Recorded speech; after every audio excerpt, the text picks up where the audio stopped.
My name is Jerry Abbott, and it's always reminded me of the 4th of July when we all come together as a family. It reminds me, every time we do that, even at that Thanksgiving thing, I always went to Red and I said, "It's hard to believe you and Jeannie made all this." And he would always respond, "I had a little help."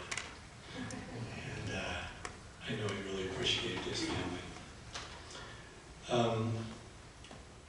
Our prelude music is Amber and Oliver. We're going to have an opening hymn, "I Am a Child of God," and of course will be Christy Winget, after which we'll have an invocation by Ryan.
Our dear Heavenly Father, we gather together this afternoon in gratitude for the many blessings that we've been given, for the opportunity that we have to be together and to remember our father and brother and grandfather, uncle, amazing man. We're grateful, Heavenly Father, for families, for the blessing that we have to be close and to be able to be here together, to remember the blessings that we were able to experience together and for the memories that we share. the eternal bond of families, and for understanding and knowledge that those who are in attendance with us this day are not just physical but spiritual as well. We're grateful, Heavenly Father, for the talents that have been shared, for the talents and abilities that have been passed on to generations from the families that have been able to learn from Granddad and for what he passed along. Father, we are so very grateful for the opportunity to be here and to take part in this remembrance of an amazing man. And these things we say humbly in the name of thy Son, Jesus Christ. Amen. Amen.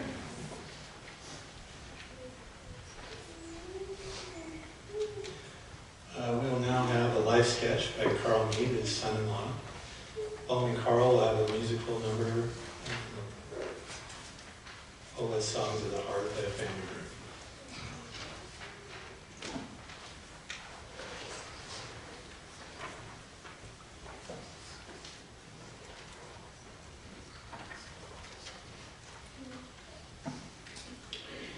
Because I'm an implant to the family, I bring with me an emotional side. Sorry. Yeah, you'll have to deal with. I didn't get it from Granddad. I came from somewhere else. I'd like to maybe look a little bit first at the eulogy. Because I think there's some important things that was listed here that need to start with. And I'll try to keep this somewhat brief. Gordon Lee Drew, Red Winget, was born on January 14th, 1932, sorry. Passed away in his sleep at age 91 on April 7th, 2023. In Highland, Utah, where he could always be found surrounded by family. He was born and raised in Missouri by Dina Mae Harris and Francis Luther Winget at a difficult time. In 1932, it was right in the middle of the Depression, kind of a big event. There's also a thing called the Dust Bowl going on, and also a collapse of the financial system in the country. Everyone was running on the bank and trying to hoard what little bit of cash they could, which complicated the situation there. This was a large family. He was born and raised in Missouri by his parents, of whom I before mentioned, with 3 older brothers, which I've had the opportunity and privilege of knowing, and 3 older sisters, one of which, JC, is 99 years old and still with us.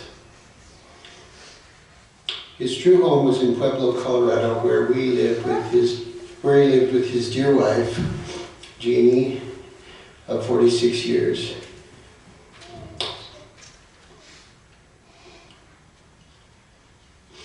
Daughters Penny, Frankie, and Rusty. Red is survived by Frankie and Rusty, and is preceded in death by Jeannie and by Penny. 40 of his years in Pueblo were spent working at the CF&I. They lived close enough where you could hear the clanking of the tube mill. Ka-ting, ka-ting, ka-ting.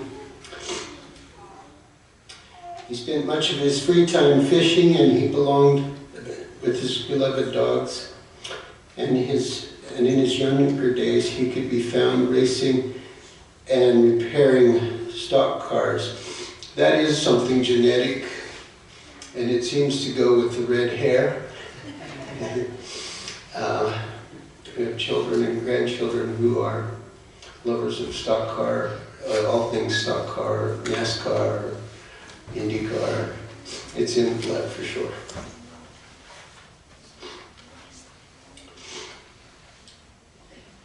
As a grandfather of 14 and a great-grandfather of 13, with 2 more on the way, he always took the time to provide heartfelt birthday cards to each of them. The love he received was reciprocated with ceaseless generosity, and the friendship he made was lifelong. I'd like to address that a little bit further on.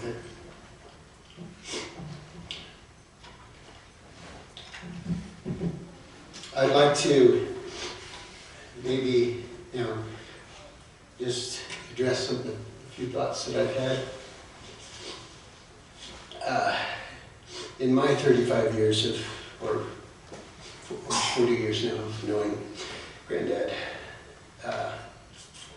he was a man, to me, of few words. He didn't have a lot to say a lot of the time.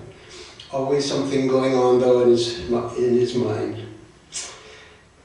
He knew how to laugh, and it was contagious. And there were times when it was serious enough where he'd have to set down his recliner, plant his feet firmly on the ground, and let go with a burst of laughter.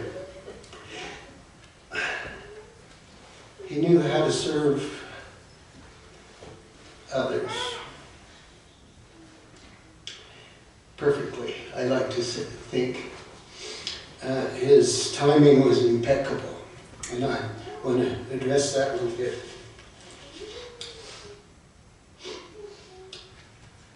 He wasn't judgmental.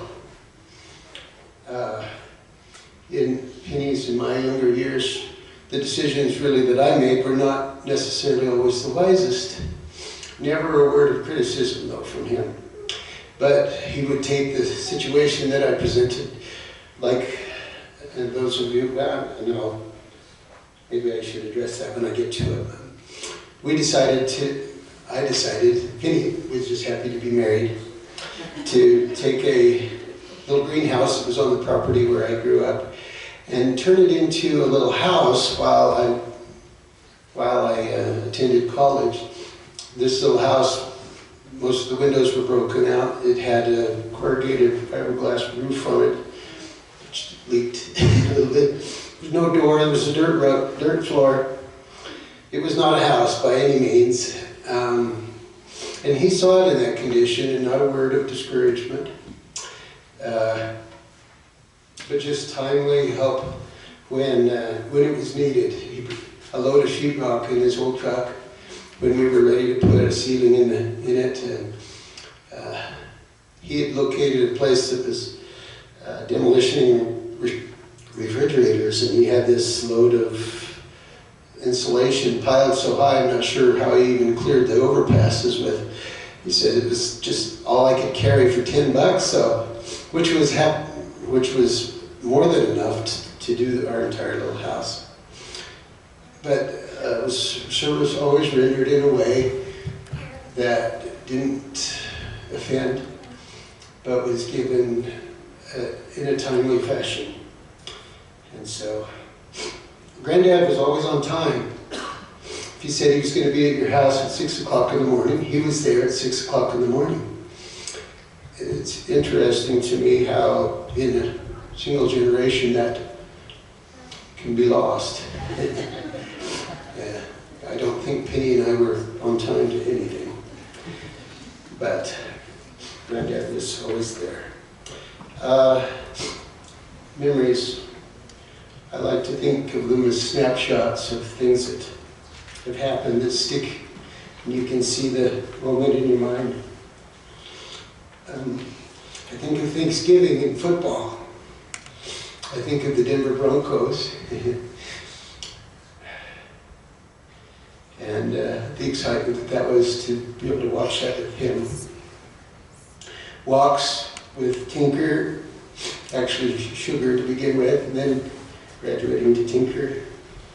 His amazing, thoughtful care for those little dogs. Sort of a window to his tender, caring side. Summer night visits on the porch swing. Bringing our children to hang out with Granddad and Grandma and watching the interaction that took place. I remember he would get kind of a kick with him, or we would be leaving and he'd say, come back and see me. So Amber would turn around and go back. He would laugh. And he'd send us out again, and then he'd say, come back and see me. And she'd turn around and come back.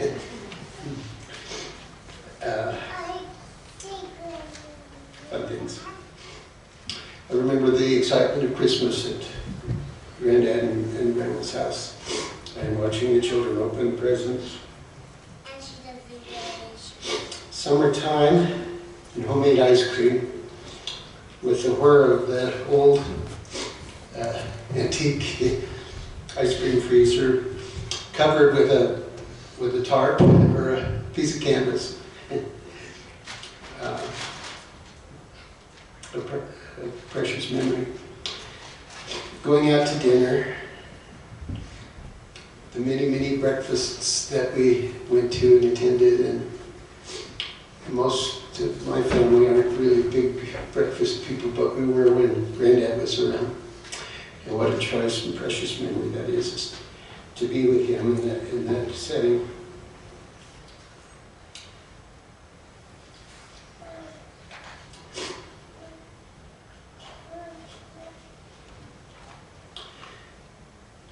As I said before, he had the ability to render help perfectly. And that didn't just occur when we were in the early stages of marriage, but all along. When we moved to Utah, we bought an old home with an old converted furnace, burned fuel oil, and then was converted to natural gas. He was there to help with us getting in a new furnace. And even fairly recently, when we had a car that was broken down, and in the middle of winter, not knowing exactly what we were going to do,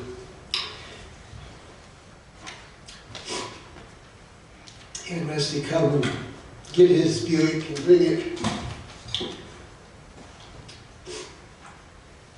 all the way to Utah. That's blessed our lives so much. And even then, other members of the family finding out that Penny was also without a vehicle, and one was provided.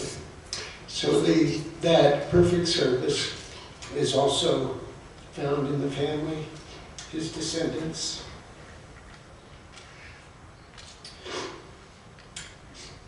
Trolling in an old boat. I don't have a lot of patience for lake fishing.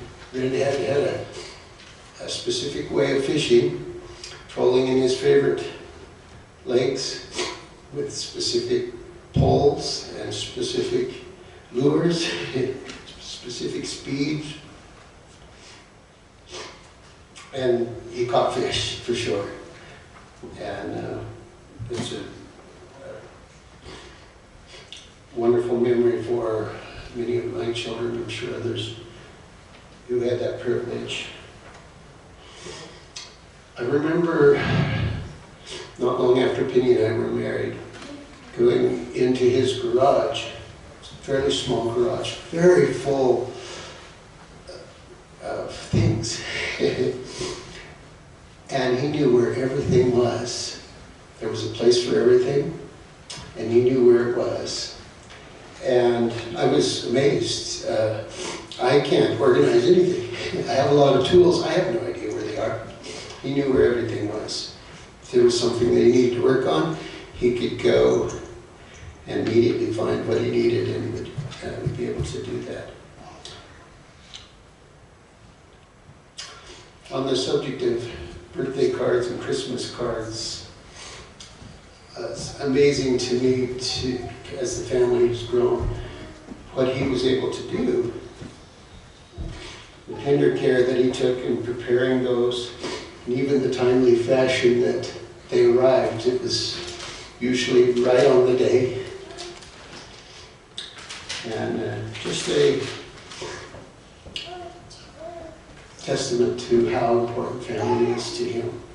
I think if I could sum up what Red or Granddad or Dad, however you want to say it, means to me, it would be family. And he will be greatly missed. And I look forward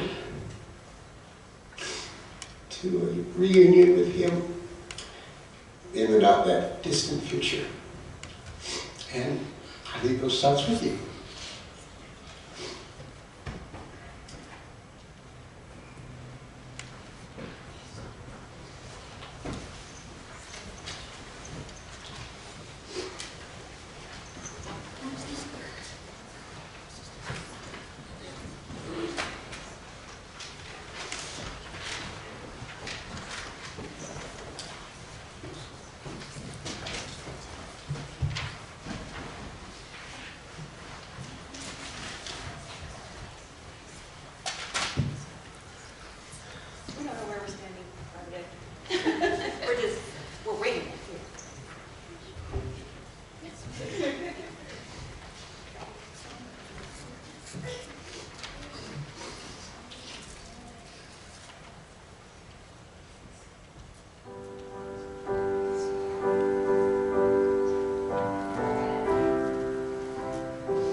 Following Frankie's remarks, we'll have a musical piano solo by Oliver Hibbert. And following that, we'll hear from Rusty Winget.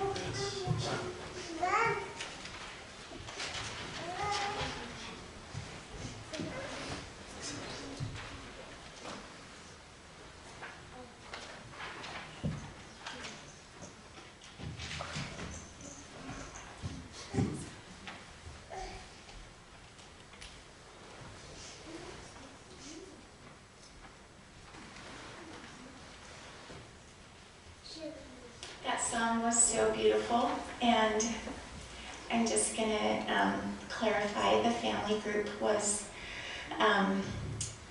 the family of Carl and Penny Mead, 5 of their children, which were my dad's grandchildren, and 6 of his great-grandchildren. And it was beautiful. Thank you.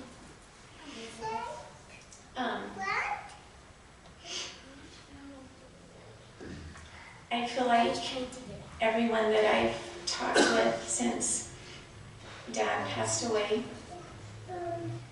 I've told them I feel like I've been preparing for this for a couple of years. Since he came to live with us, I was worried all the time. And so I thought about it a lot, and I thought I was preparing, but I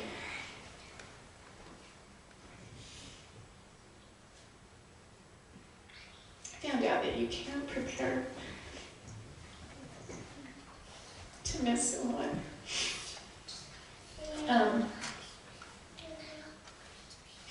One of my friends texted me yesterday and said,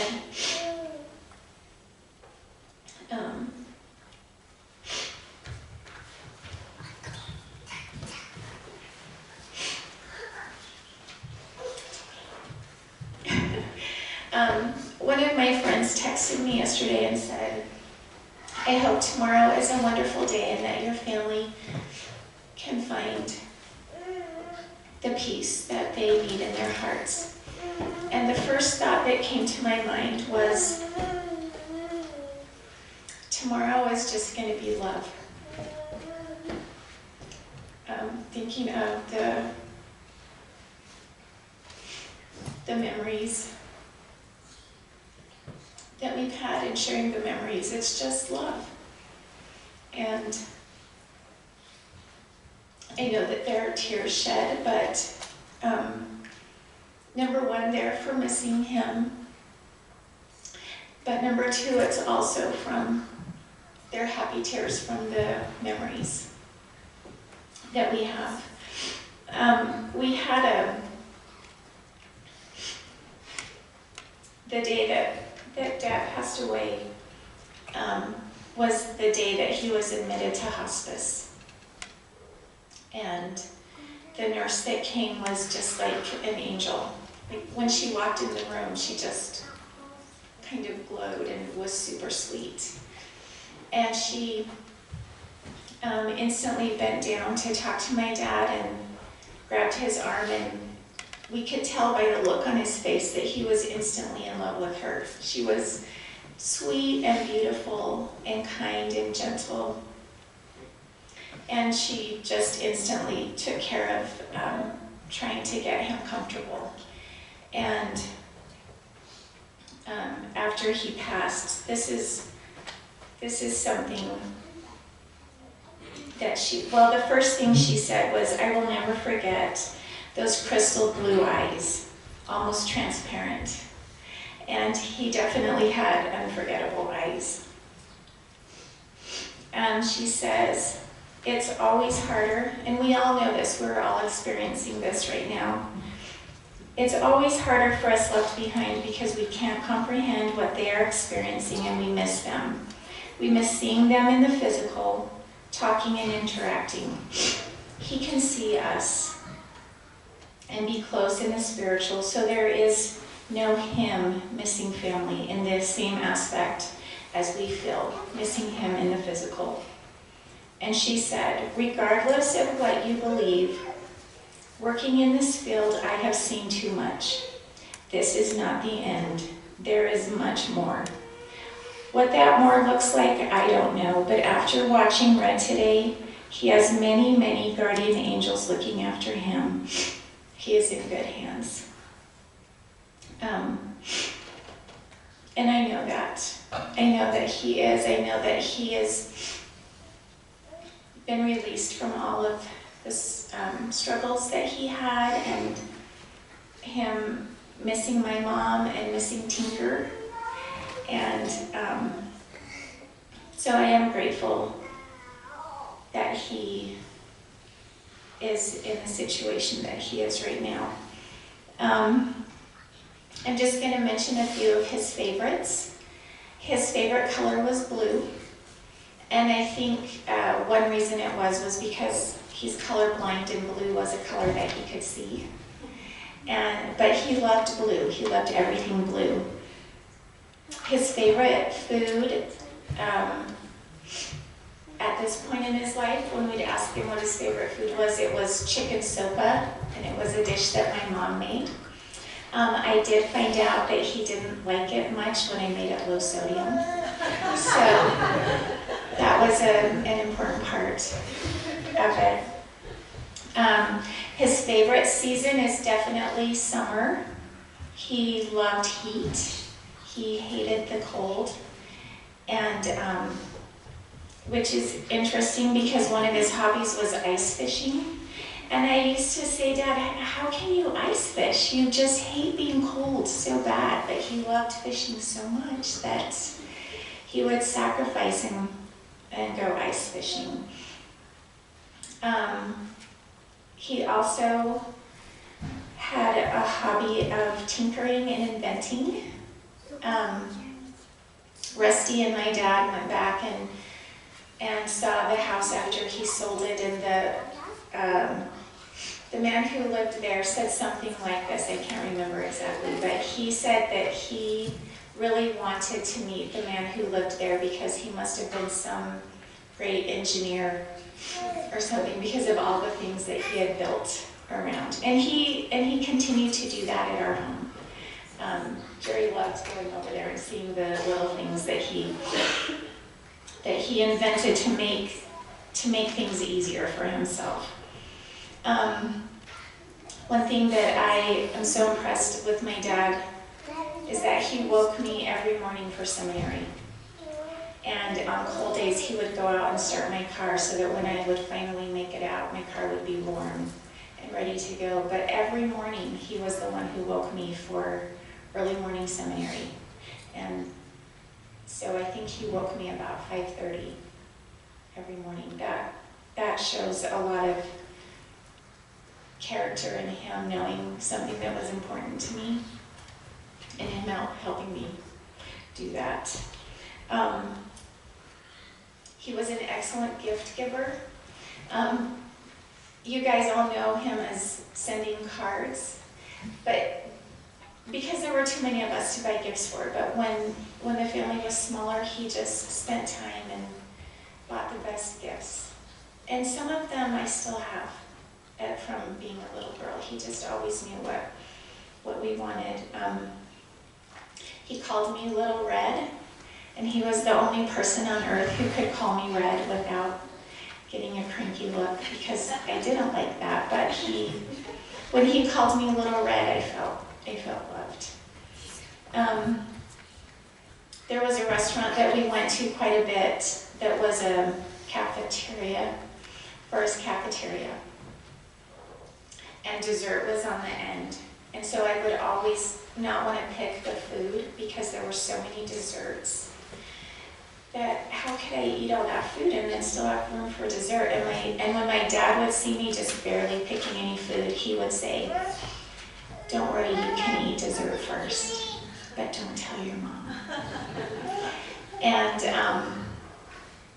that showed a lot of love to me too. Another thing that I thought of was he wore a tuxedo to my wedding. And when I told my mom that everyone was wearing tuxedos, she just said, "Well, your dad will never wear one." And I said, "Yes, he will. If I ask him, he will." And I said, Dad, everybody's wearing a tuxedo, so are you okay wearing one? And he said, of course I am. I will wear it. And he was miserable the whole day, but he knew that it was important to me, and so he did that. When we were little, at least once a week, my dad would say, okay, let's get in the car, we're going for a ride. And we would just drive around, and we thought it was super fun.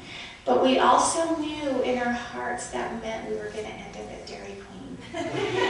And we did every time. Every time, like there wasn't ever a time. And I actually was telling him that a couple months ago, and he just laughed and he said, did we really? And I said, yeah. We always ended up at Dairy Queen. And that Dairy Queen is still there. Whenever I would, or any of us would go to visit, we would always go to that Dairy Queen. So I remember that.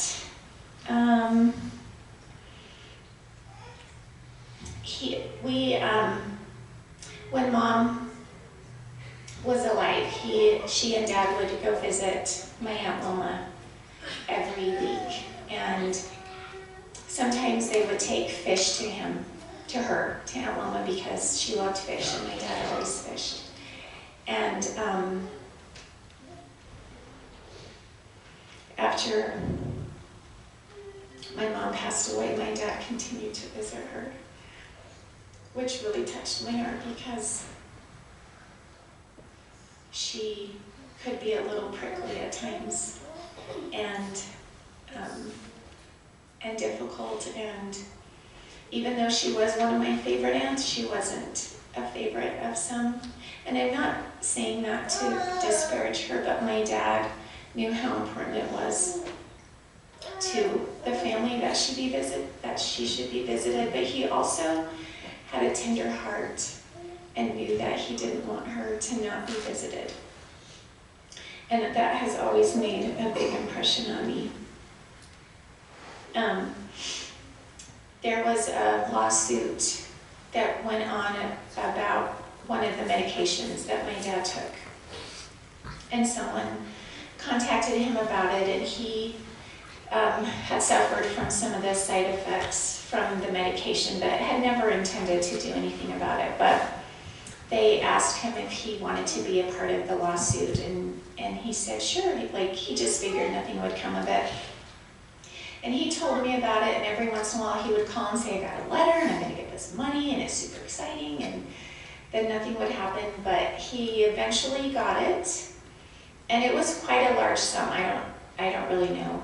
I don't remember what it was, but he told me I was just going to put it in my savings account, because that's what he always did. But he said, I think I'm just going to spend it. I think I'm just going to have fun and spend it. And I said, Dad, you should. You save everything. You should just spend it. And so he said, I am. I'm going to buy a refrigerator. And I thought, okay, well, that's kind of a necessity, but okay.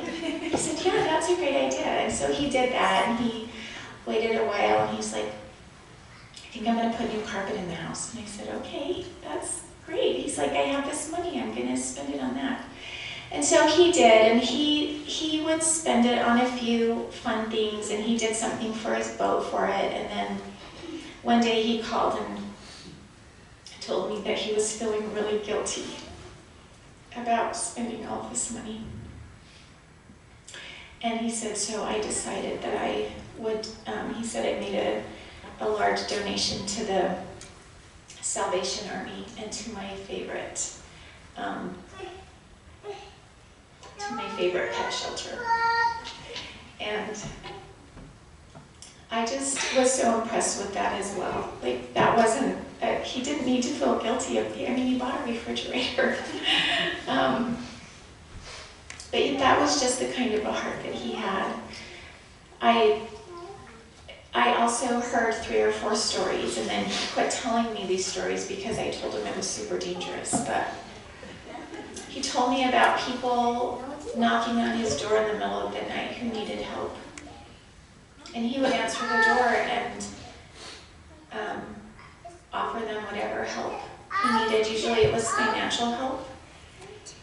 You know, just $50 to get, you know, back on the road or whatever. But one night a gal actually asked him if he would take her somewhere.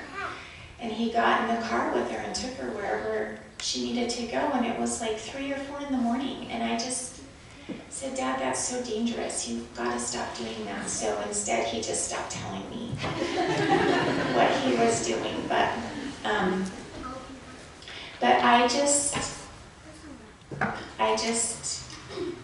it was always apparent where my dad's heart was. One other thing that I wanted to mention up here were his best friends. And his best friends were his brothers. Every Saturday we got up and we would visit Uncle Dale at his welding shop, and we would visit Uncle Wayne, and Uncle JC lives in Indiana, but we saw him every summer, and he of course had friends, but his best friends were his family, and that has been his whole life.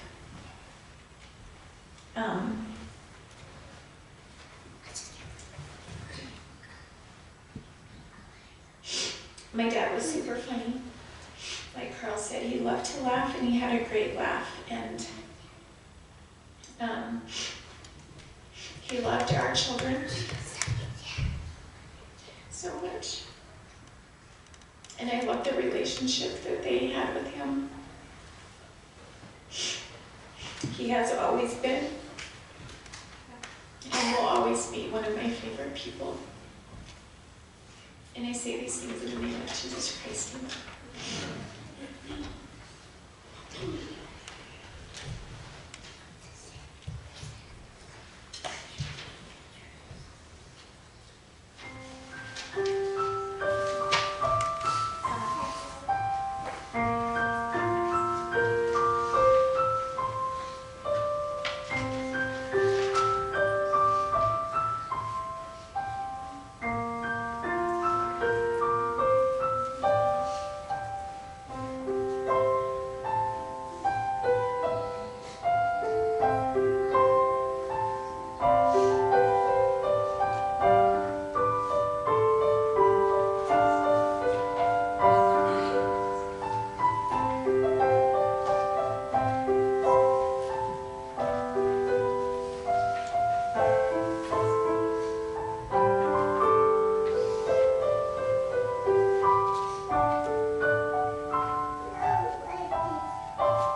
throughout this whole thing, when Dad first passed away, I was feeling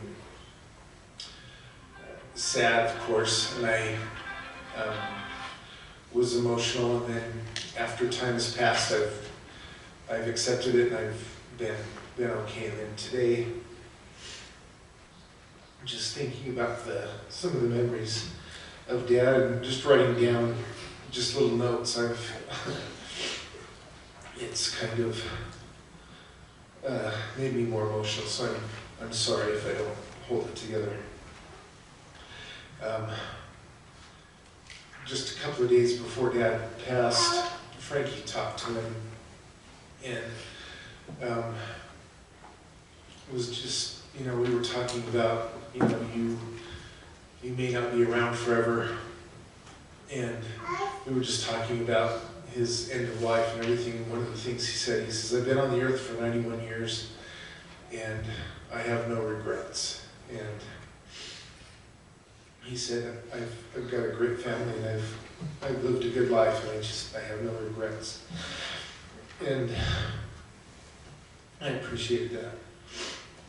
Some memories I have of Dad. I was glad to hear some of the things that Carl said and Frankie said, because those were things that as soon as they started saying it, I remembered. And I'm glad Frankie didn't take up all the stuff that I had.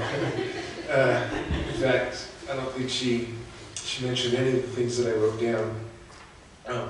About 5 or 6 years ago, recently anyway, I mean, it seems about that long, people have been referring to dad jokes, and I never knew that was an actual thing, even though I would always say stupid dad jokes. But I was like, I think my dad invented that, because at dinner every night, he would always come home with a dad joke. It was just a really stupid pun and everything, but we just laughed our heads off, and it was so cool. And he did that almost every night at dinner, and it kind of amazed me that that's a thing. I guess other people did that too, and I thought my dad invented that. One memory I have of Dad that really made me thankful for his example. I remember I was probably about 13 or 14, and he had this old Chevy pickup truck that was 2-wheel drive, and it was old. It was 1963, and it ran well because he was a mechanic, and he kept it going well. But I remember one time after a snowstorm, there was a lot of snow outside, and he came into the kitchen, and he had his coat on and everything. He was getting ready to go, and Mom was like, "Where are you going?" He says, "Well, I know there's going to be a lot of people out there that's going to get stuck, and so I'm going to put chains on my car and just go get them unstuck." I'm like, wow. And I said, "Did somebody call you or something?" He goes, "No," he goes, "I just know people are going to get stuck, so I'm going to go get them out." And that's always made a big impression on me.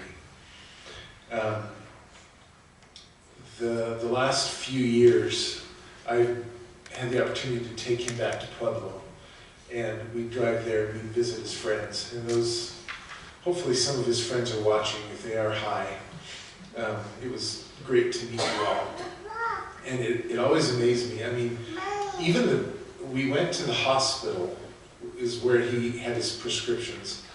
And the ladies there that gave him his medication treated him like a rock star. I mean, he'd walk in there and they'd say, "Red," I'm like, this is like Cheers, more. And I'm like, "Yeah, Dad, everybody likes you." And he goes, "Well, yeah, of course." And we'd go visit his other friends around town. We'd just make an appointment and just hit all of his friends, and every one of them just treated him like a rock star. I mean, I guess I shouldn't have been surprised, but I was just so impressed how everybody just loved him.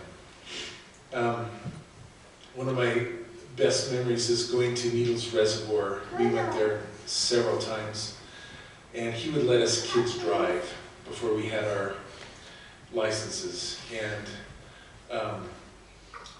that blew me away, because I mean, I think I let my kids drive a little bit before. They're usually in a Walmart parking lot or something on Sunday, or the mall parking lot when there was no other cars, where they couldn't kill us. But Dad, I mean, he would let us drive on the road to go to Needles, and that wasn't a real safe road. And this wasn't in an automatic car, it was a clutch. And so I think the first time I did that, I was 13 years old. And man, I loved that. And he let us drive. I think he let all of us do that. He didn't let you. Well, he let me.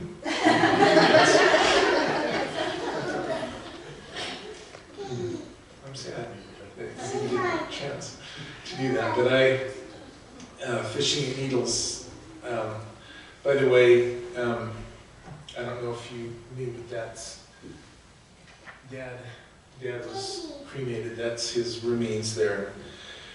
They're going to allow me to have a little part of it, and I'm going to be going to Colorado. We're going to have another service in Colorado in a couple of weeks, so I'm going to be taking some of his remains to Needles Reservoir, because that was probably the funnest time we ever had as a family, is when we went to Needles. And I remember him taking me up.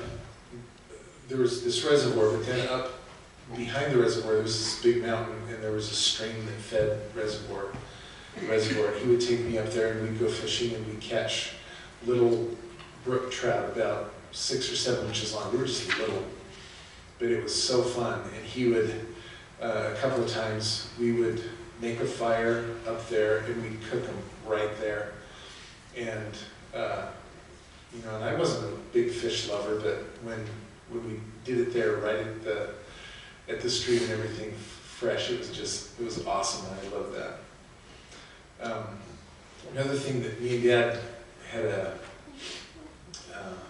tradition of doing is we played Scrabble, and I started playing with him probably when I was around 8, and he beat me every time. Of course, he loved crossword puzzles, and he knew all the weird words.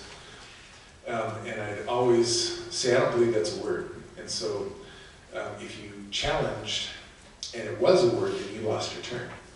And so I had to be careful. And I think there was only one time where I challenged it and it wasn't in the dictionary. And he goes, well, it used to be there. Or either that or we need to get that out of the dictionary, because I know it was there before. But so we played many times a year for years until I think I was 14. That was the first time I beat my dad at Scrabble, and I was so proud. I'm like, you did let me win, right? He goes, oh, I've never, he says, I've always played my best, and I won at 14. And then after that, I won several times, and recently, when I wanted to play Scrabble with him, he goes, I don't have a chance, I'm not going to play it, I don't want to lose. And so, but he was the best Scrabble player I ever played against, and I loved that he played hard and he didn't let me win. When I did win, it was a true victory. Sorry. One thing that Frankie didn't remember, we were talking about this a few weeks ago. He had a friend that had a little pond on his property, and there was a whole bunch of snapping turtles in there. And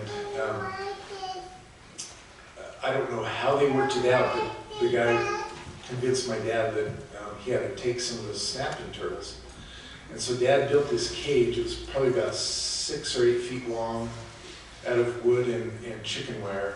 And he'd take it out and put it in the pond, and then put bait in there of some kind. The snapping turtles would go in, and he'd bring them out, and he would dispose of them, and then we'd eat them. And Mom made fried snapping turtle. She breaded it with egg and flour, and we ate snapping turtle for a while. It wasn't like we had a stockpile of it, but there was several times one year that he would bring home a snapping turtle and we ate it. And I'm surprised that Frankie didn't remember that, because that was kind of a big deal to me. And one thing that he said all the time. I mean, we went fishing a lot together, and he would always catch fish. I mean, we'd be sitting next to each other. I'd use the same bait and everything, and he'd catch 10 times more fish. And I'm like, Dad, what is it? Why am I not catching fish? He goes, well, you're not holding your mouth right. He'd always say that, so I'd be like, and he'd watch me after a while, and an hour would pass by, and so I'm like, having my mouth really weird. He goes, what are you doing? He goes, well, I'm trying to hold my mouth right. And he just laughed because, that was a dad thing that he would say. And another thing, Frankie was talking about how he likes to just build things. He was a very good carpenter, and he built Frankie and Penny's room in the basement. It was cement when he went down there, and he built a really nice room. And I was really impressed with how everything was just really nice, and he did his best, and it was great. And my next door neighbor was my best friend. His dad did the same thing. He remodeled his sister's room, and I walked in there, and I wasn't very old, like 8 or 9, but I would look at the room that his dad did, and I'm like, boy, he should have asked my dad for some help. I was just a kid, but I could tell the difference, And in hindsight, I think I would have said, does he know what a level is? Does he know what a tape measure is? And as a kid, basically I was just noticing, wow, he did his best, but everything's just a little bit crooked. And my dad would measure everything 3 times and use a level, and it just amazed me how meticulous he was when he was building. But I'm going to miss my dad. He was a really good example to me. He treated my mom well. I have very few memories that weren't good of my dad. He was always honest, and he was a great example of what a man should be. And I leave these things with you.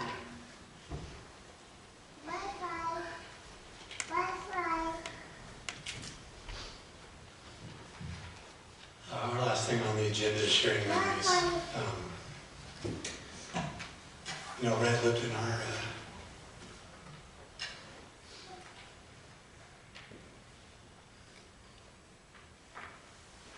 little guest house. And he started off in the basement of the home. I knew that was going to work. And I took him over to the guest house and said, hey, what do you think of coming in here with my gym? And I had a hard rubber floor, and he said, look, you do whatever you want to the walls, cut holes, do whatever you want here. And I could tell he got a little excited about that. And so he found a desk online, a big oak desk that we put in the corner, and got him his chair. And I was always doing projects up in my shop, and I'd always have leftover material, and I would bring it down to him. And I said, hey, you figure out something to do with that? And he goes, put it over there, I'll figure out something. And over the next week or so, I'd come in and I'd see something he's built with it or something he's done. And, his room right now, just so you know, is still the way he left it. And if anybody wants to go over and just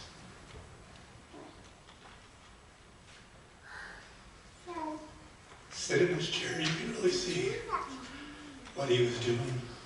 I remember he was getting up on stools to screw things to walls. He was 90.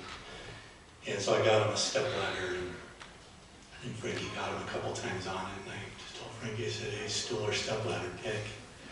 And because he's going to get up there and he's going to get it done. He had a little table saw. He was barely seeing, and he could get in there and use his tools. But some of my greatest memories is he wanted to get a little buggy cart so he could get around. And he first started out looking at the ones with the little wheels, and then you get around them. I said, Brad, you're not going to get over some stuff and go river. So we kept looking, and we found this, it's called the Wrangler, and it's got really big wheels and shocks. all this stuff, and I put a big flagpole on it so that when he's driving, people can see him with his Bronco flag.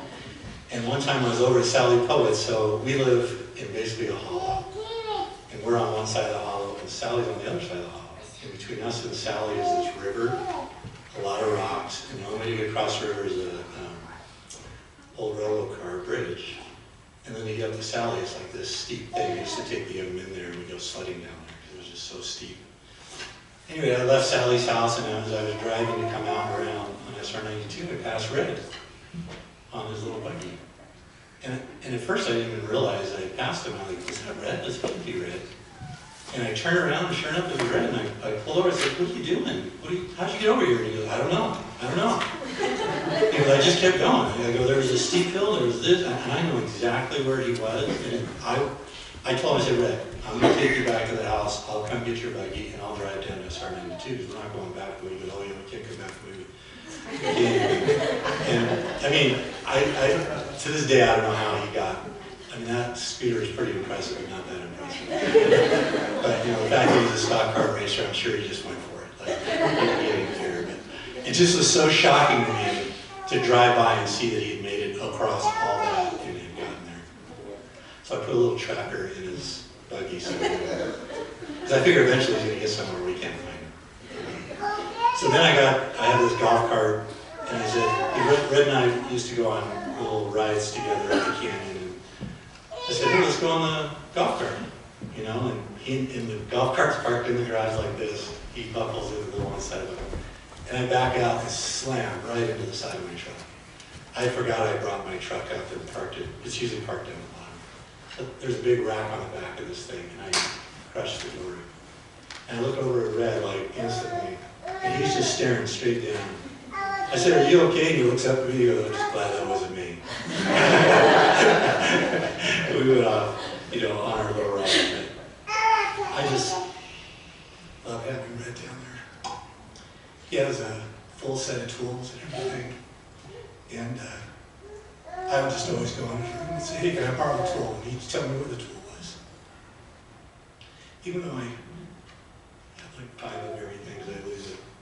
I just always go into Red and say, hey, you got this tool? Oh yeah, it's over here. What are you doing? And you know, that kind of stuff. And whenever I go to Flagstaff for a week, I go say goodbye to him. I say, hey, hold the fort down. He goes, oh yeah, no problem. And just kind of smiles. And Red was a very, very lovable, likable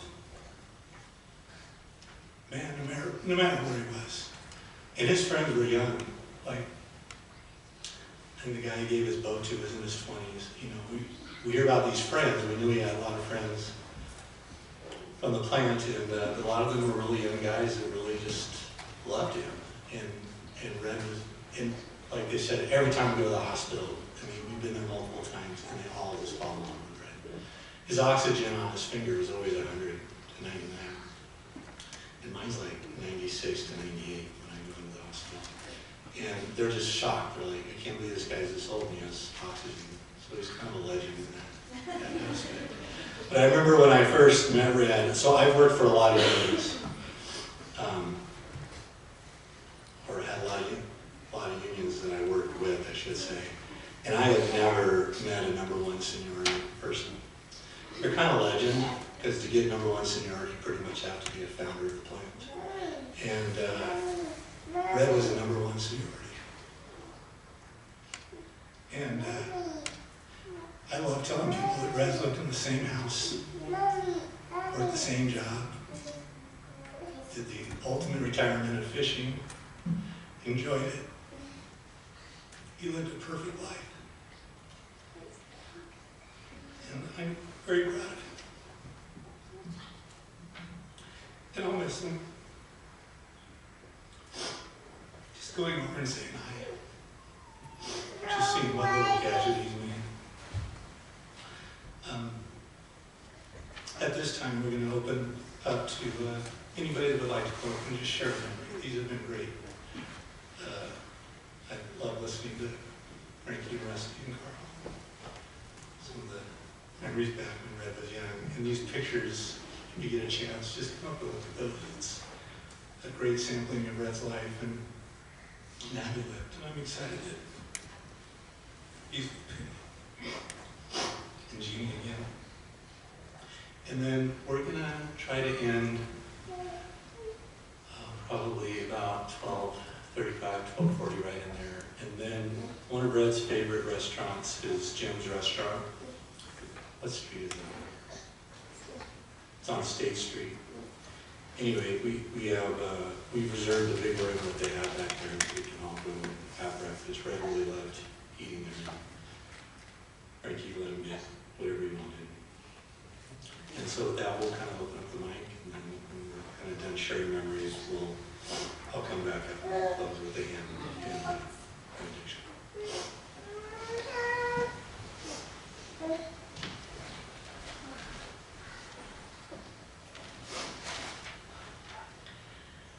I'm really glad I get a chance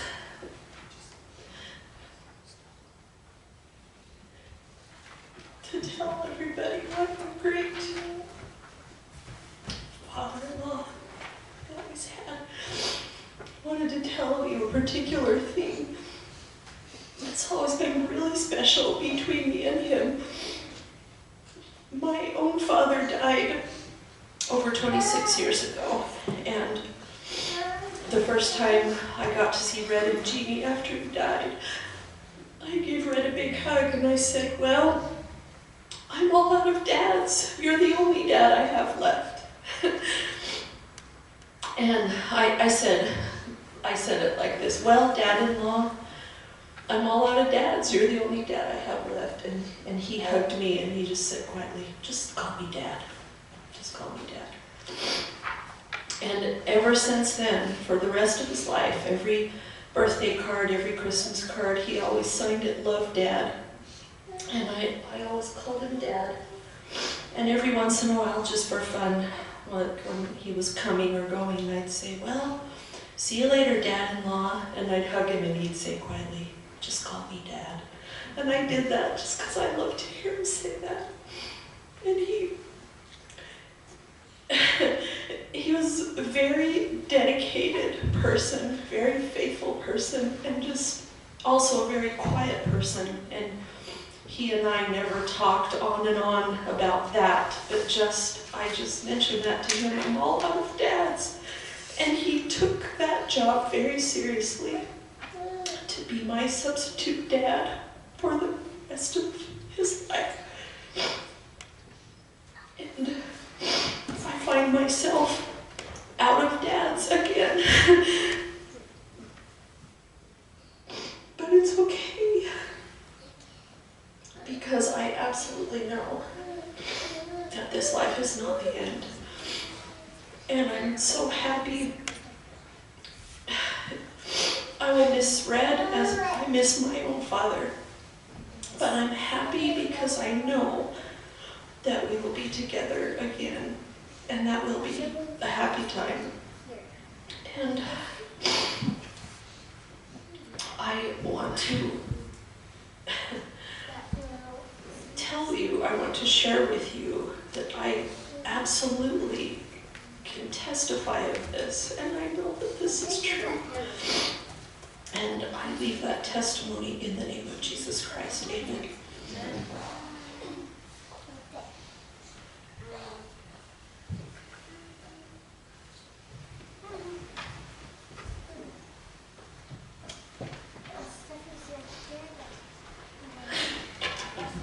Well, a lot of you guys know me. Dang it, I was doing really good until I came up here. It's your fault. Anyway, I was always the troublemaker in the family. And Granddad took care of me in ways that I am very grateful for.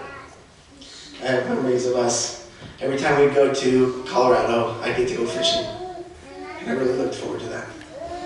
And I'd get up at like 4 in the morning, and he'd be waiting outside already there, mad that I was, well, not mad, but maybe a little bit upset that I wasn't ready on time when he got there. But he'd always take me to breakfast, and I loved that. And we would go to Horseshoe Reservoir usually. And I looked up Horseshoe Reservoir on Google a couple days ago, because it's been years since I've even thought about that. And there's a little island in the middle of Horseshoe Reservoir that we used to go on all the time, and with Sugar back then. And yeah, he was my fishing buddy, and I loved that. And he did have a very specific system. He had a very specific rod and reel that we used. His line was color coordinated, so you knew exactly how many feet your line was out behind the boat. Depending on where we were, he would tell you exactly what color to stop on.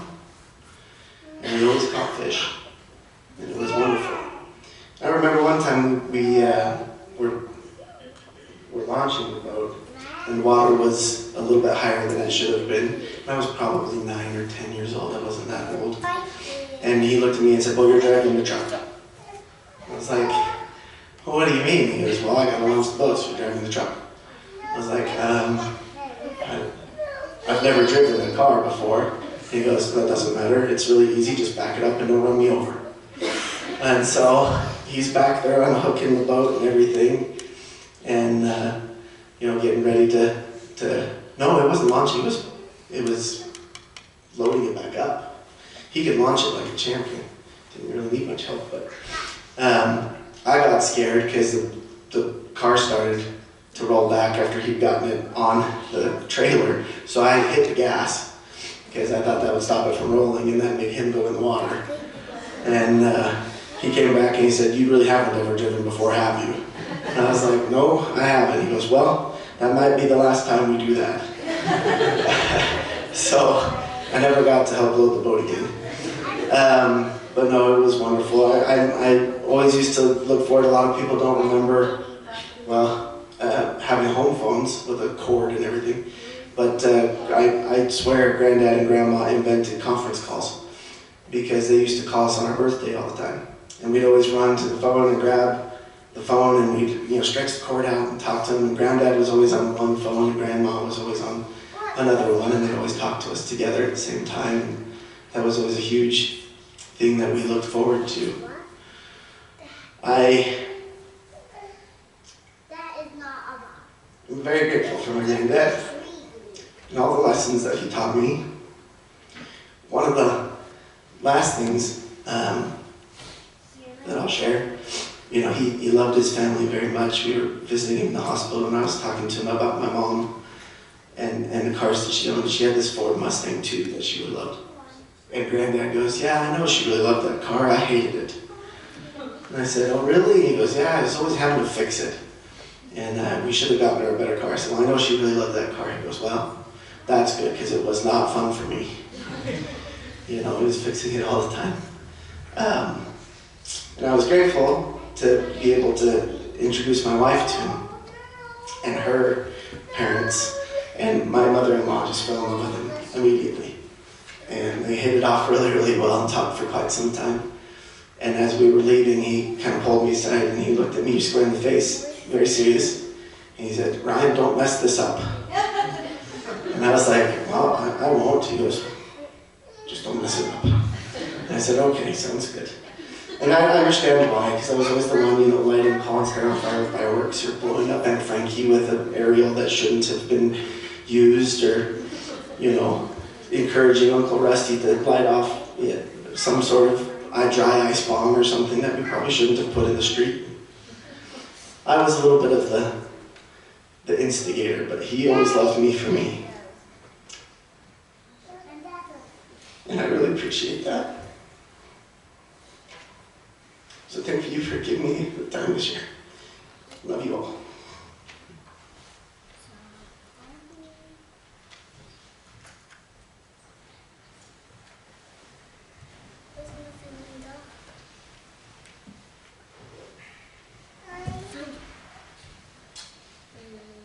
I'll keep this brief. I didn't get to know Granddad as long as most of you, but something that's always been big on the Winget and me side of the family is the 4th of July. And I think the second time I ever got together with my wife was at the 4th of July at the Mead home.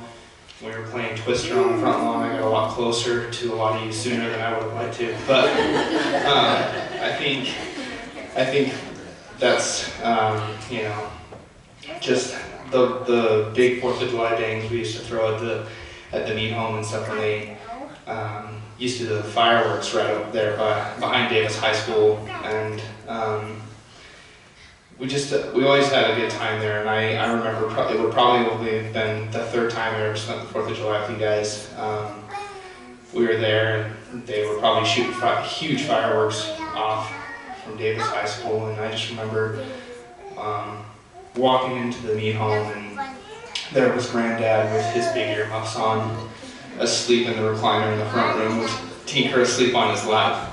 And so I think he'd seen his fair share of fireworks shows, and I just found it humorous because I don't think he seemed to care too much that year. But I snapped a photo of him if anybody would like to see that photo. I know I sent it around a little bit. But one of the things I always admire about him is, again, with like the birthday and Christmas cards, like he did not know me very well, but he never missed my birthday. And then as I brought my own daughters into this world, he never missed a Christmas or a birthday for them either. And just the attention to detail that he had for those that he loved in his family was very admirable and an example to follow. And I'm extremely grateful to him for that example. So thank you guys.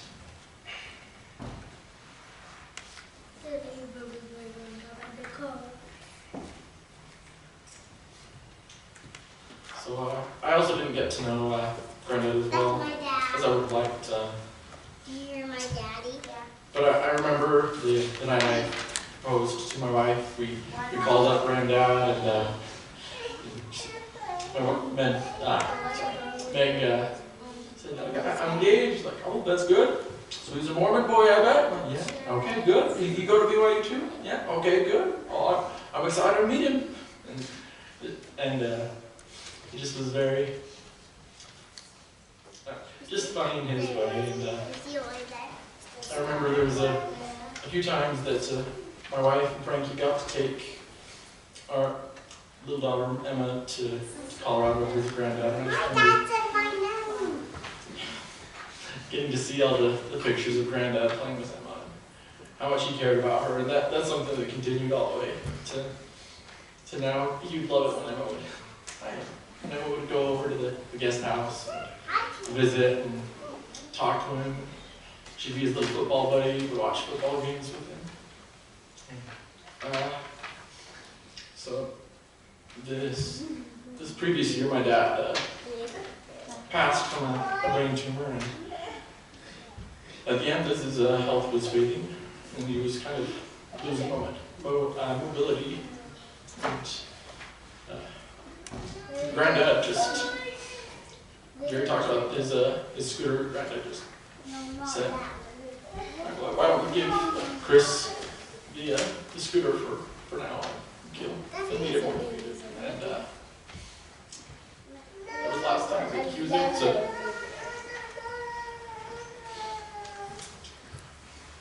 get out of the house and drive around it.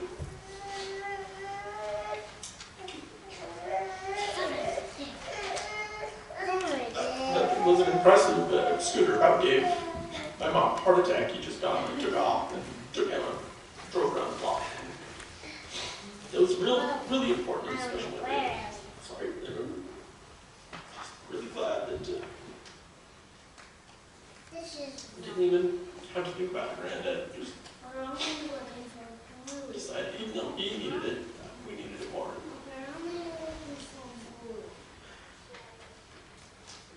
Like I said, I didn't get to know him as well as I like, but that was the kind of person that who he was. Just really glad that he got to have that impact in our lives. That is blue.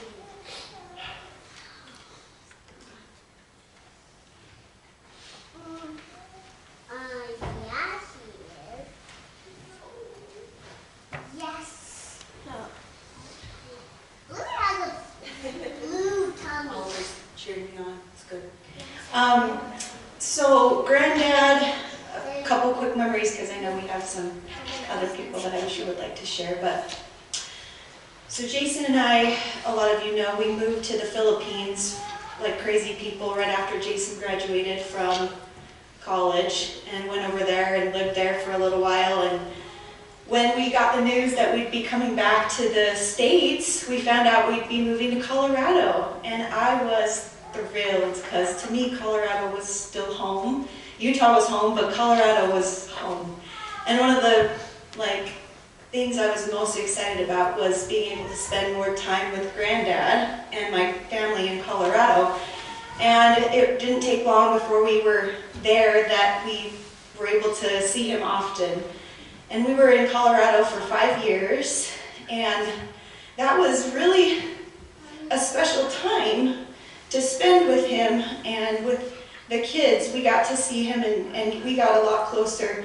And I always thought, you know, he was a sweet granddad to me, and he was always very tender with me, but to watch him as he got older and to see the way he was with my kids and just the sweet, tender way he was with them was just the best. And he was always just so willing to let the kids come into his house and do whatever they wanted. And that would stress me out. But with him, he'd pull out the toys, he'd let them get into the toys, he'd let them go play in the basement. They played in Frankie and my mom's old room, and they'd just play for hours, and they'd go to anywhere they wanted, and he let them go and have free reign. And I remember one time they pulled out a drone, and I don't know who gave it to him. Was it you? Somebody. Somebody gave him this really nice drone, and the kids came out with it. Granddad, can we play with your drone? You know, and I'm like, no, absolutely not. And he's like, of course they can play with my drone. You know, that's fine, go for it. And he just let them fly that thing around. It was nice. He let them fly it around in his house. I was like stressed because it was gonna break. And they were playing with it, having a good old time. You guys remember the drone? They're like, oh yeah. Anyway, and that's just how he was. He was just so giving and loving, and he let the kids do whatever they wanted when we were there.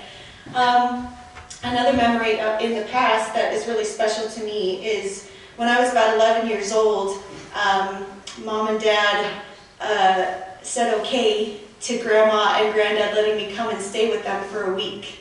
So for the first time I flew on a plane. I had never been on a plane before, and the first time I ever flew on a plane was when I was by myself.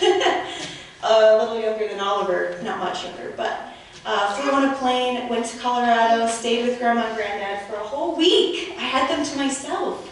They took me out to dinner every night. Grandma took me to the mall. I think Granddad was a little worried about how much money we were spending because we'd come home with new clothes. We came home, and I remember I came home with a little tea set that I just begged Grandma, can I please have it? Oh, it's so cute. And she was like, oh, you love tiny things. Yes, we can have it, you know.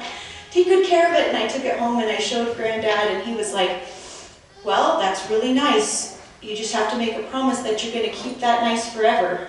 And I was like, okay, I will.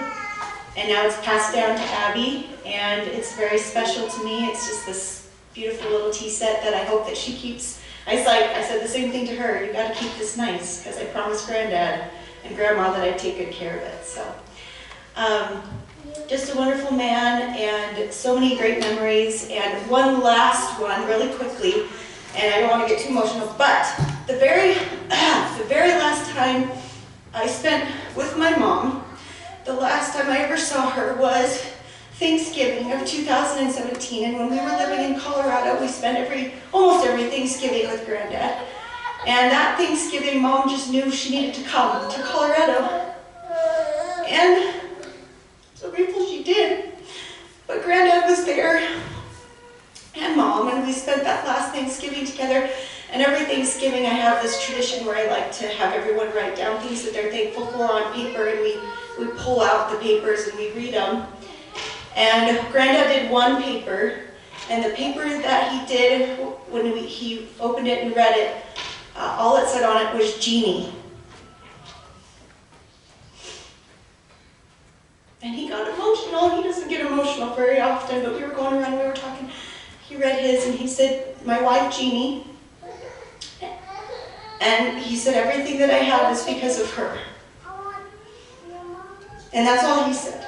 He couldn't say anything else because he was getting choked up. But that's a special memory for me, and especially since it was the last time I ever saw my mom, and one of the special Thanksgivings I had with Granddad. Anyway, loved him so much, and I know many of you have memories to share, so don't want to take up too much time, but I love you all so much.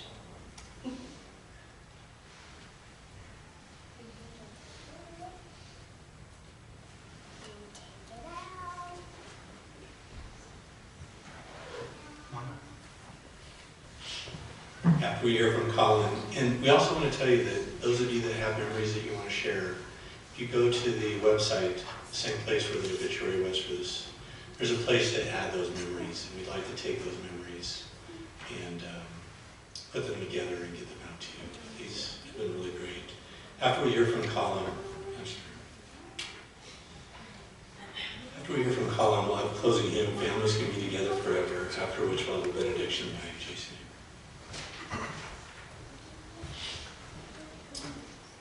I didn't want the pressure of being the closing speaker, but yeah.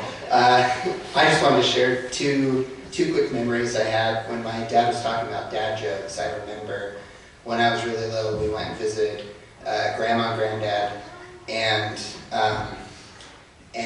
Granddad showed me that he could take out his teeth. I thought that was the most amazing thing I had ever seen in my life. And then he said, yeah, Grandma can take out her teeth too. What? And I was suddenly convinced, and I can't remember how he convinced me of this, but that all adults could take out their teeth. And I asked my mom and dad, well, you've never showed me you taking out your teeth. Like, well, we can. And I look over at Granddad, and he just kind of nodded at me. He's like, and it was like being gaslit as a dad joke at the same time. And I know now not all adults can take out their teeth, but it took me 30 more years after that to learn that. A few years ago, we went and visited Granddad, and I've always known him as an old person, but I felt like he was one of the most youthful old people I've ever met, and we went, he was, I can't remember exactly when this was, he was in his late 80s, and we're like, hey, we want to do something with you, could we go fishing? So I didn't know if that was going to be too much for him. He was like, yeah, great. And set up the boat, went out on the lake, and he was climbing all over the boat and setting it up, and I was just so amazed that he was this old 80-plus-year-old person and just taking us out fishing, and I loved that, so that was all. I just want to share those two memories with you, and that's all. Good to see you all.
Heavenly Father, we're grateful for this opportunity to come together for the service to celebrate the life of Red Winget.